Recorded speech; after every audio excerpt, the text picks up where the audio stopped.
In this lesson, we're going to talk about quadrilaterals, and we're going to figure out some of the properties of quadrilaterals and complete some examples in finding the side lengths and angles in quadrilaterals. There are several kinds of quadrilaterals, each with their own unique properties. In this section, we will learn how to distinguish a square from a rectangle, a kite from a rhombus, and a trapezoid from a parallelogram. The markings on a diagram help to identify whether sides are parallel or congruent. Congruent just means the same size. So if there are arrows on two different sides of a quadrilateral, that means that the two sides are parallel. So if we have a single arrow at the top and bottom, those two sides are parallel to each other. We can also have double arrows on the sides, and the left and right side would be parallel to each other. Tick marks or dash marks tell you that the lines are the same length. So the top line and the bottom line are shown to be the same length, and the left and right side are also shown to be the same length because of the double tick marks. You will complete an investigation in order to determine some of the properties of quadrilaterals. So we can create a flowchart of quadrilaterals, and as we move down the flowchart, the characteristics get more specific for each of the different types of quadrilaterals. So to start, all four-sided figures are called quadrilaterals.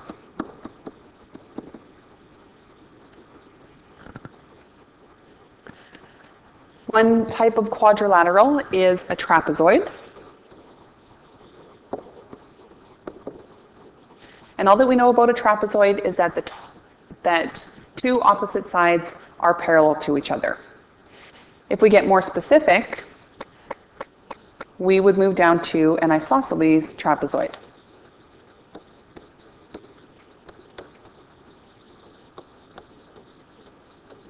So an isosceles trapezoid would have opposite sides that are parallel to each other, as well as the other opposite sides would be the same length or equal to each other. One quadrilateral that kind of sits on its own is a kite. This one doesn't have much to do with all the other quadrilaterals that we're working with. Over on the right-hand side, we can talk about parallelograms.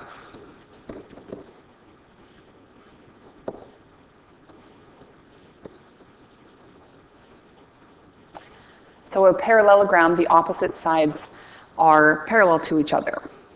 More specifically, one type of parallelogram is a rectangle. And a rectangle has the opposite sides congruent to each other as well as parallel. Another type of parallelogram is a rhombus.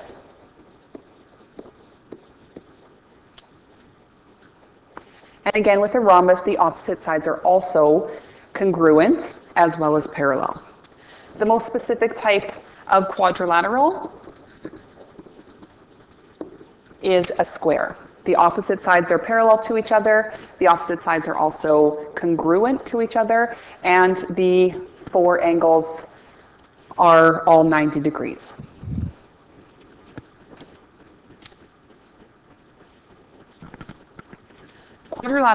Quadrilaterals are named by starting at any vertex and listing consecutive vertices in either a clockwise or counterclockwise direction.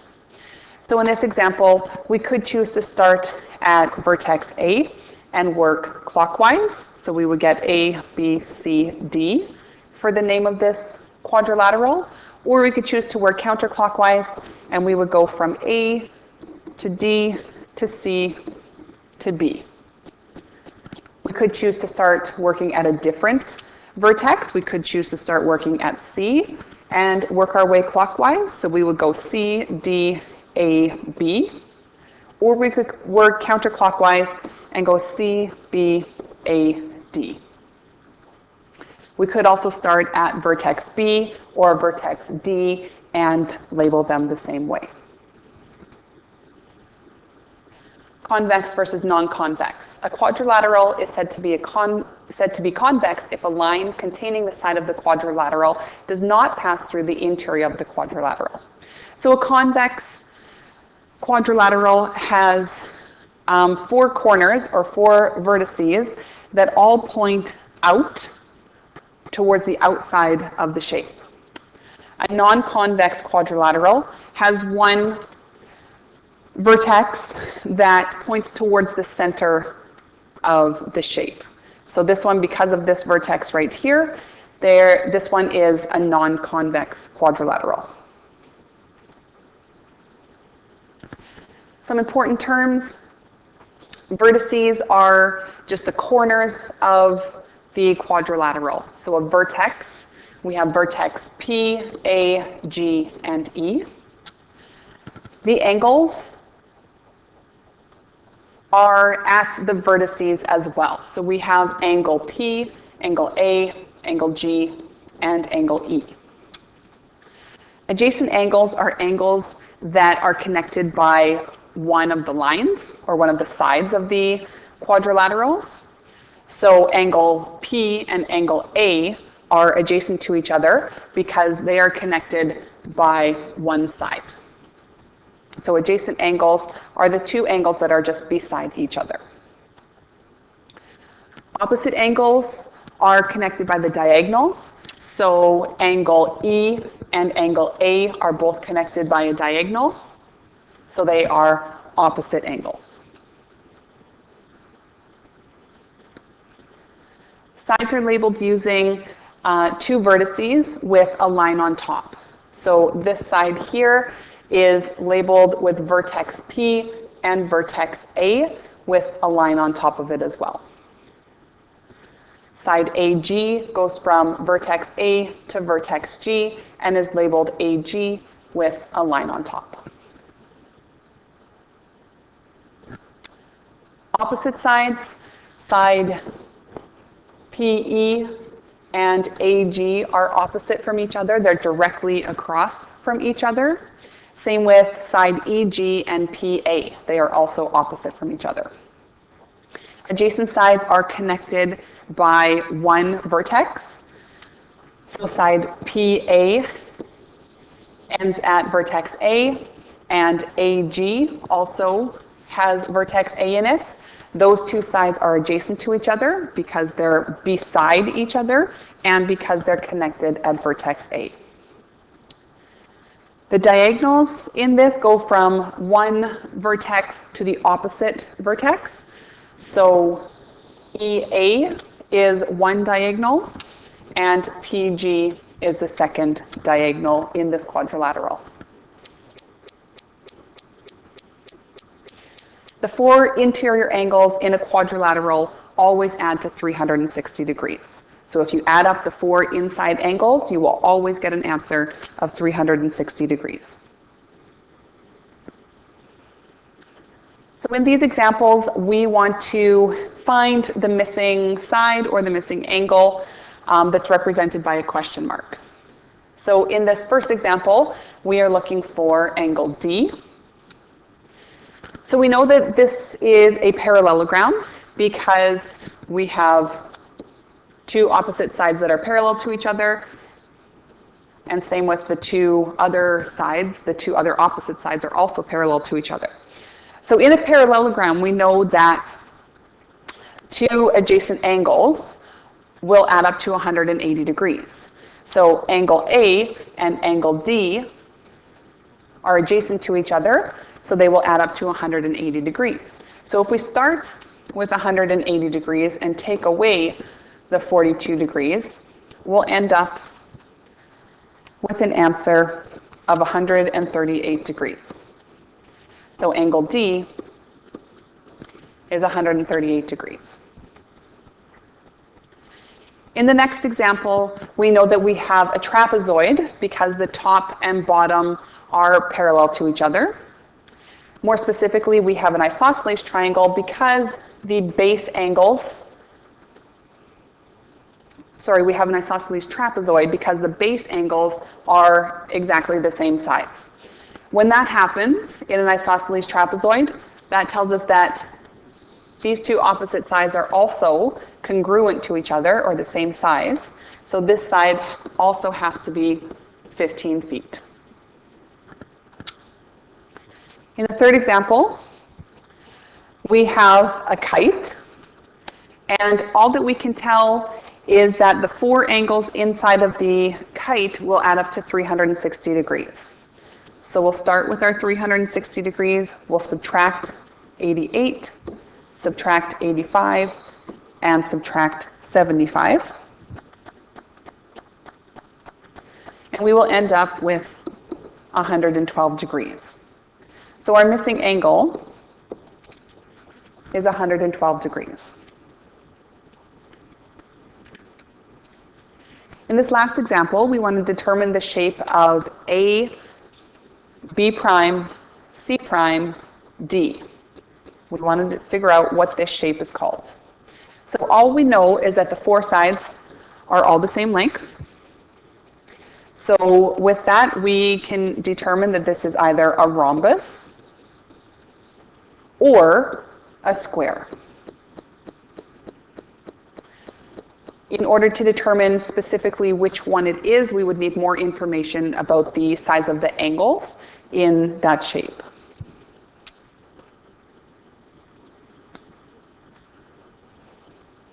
For the first part of this example, we are trying to find the perimeter of the parallelogram WXYZ. So in a parallelogram, the top side is 10 centimeters, which tells us that the bottom side is also 10 centimeters.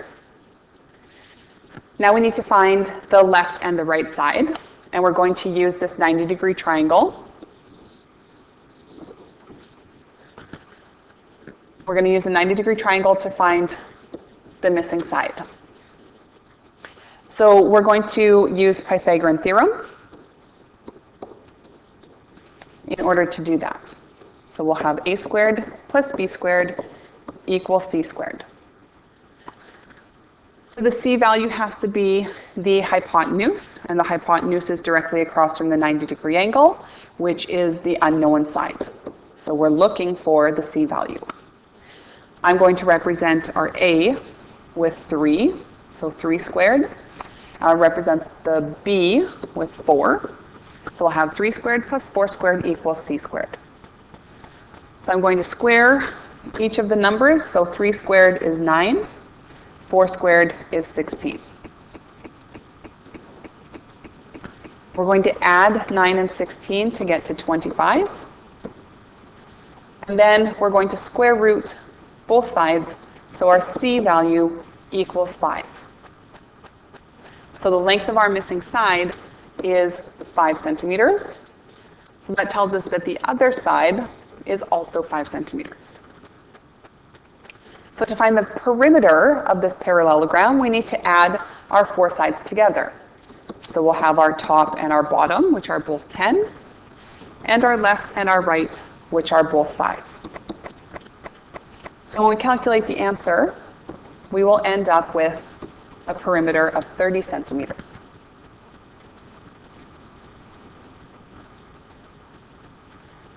The second part of this example says, what is the measure of angle XYZ? So angle XYZ is this angle right here. So in order to find this angle, we still need to use this triangle that's on the outside. We're going to find this side, or this angle of the triangle, and then we're going to use the 180 degrees from the straight line and subtract the angle inside the triangle. So for this, we can use sine, cos, or tan. I'm going to use the sine ratio to find the missing angle inside the little triangle. So sine is the opposite side of 4 over the hypotenuse of 5.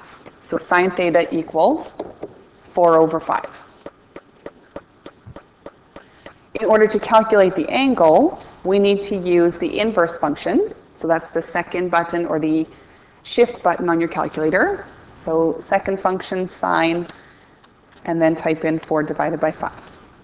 When we do that, we get an angle of 53.1, I'm going to round that to 53 degrees.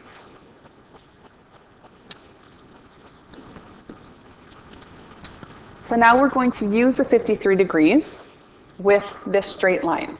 So we know the straight line is 180 degrees.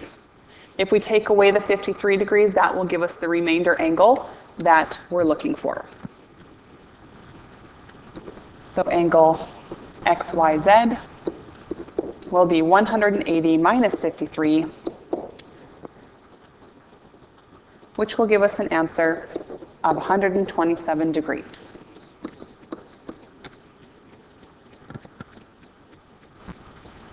And the last part of the example says, what is the measure of angle YXW? So that's this top angle up here. And in a parallelogram, we know that adjacent angles, so our angle of 127 degrees and this angle that we're looking for will add up to 180 degrees. So if we start with our 180 degrees and take away the 127 degree angle, we will end up with an answer of 53 degrees. So this top angle here will measure 53 degrees.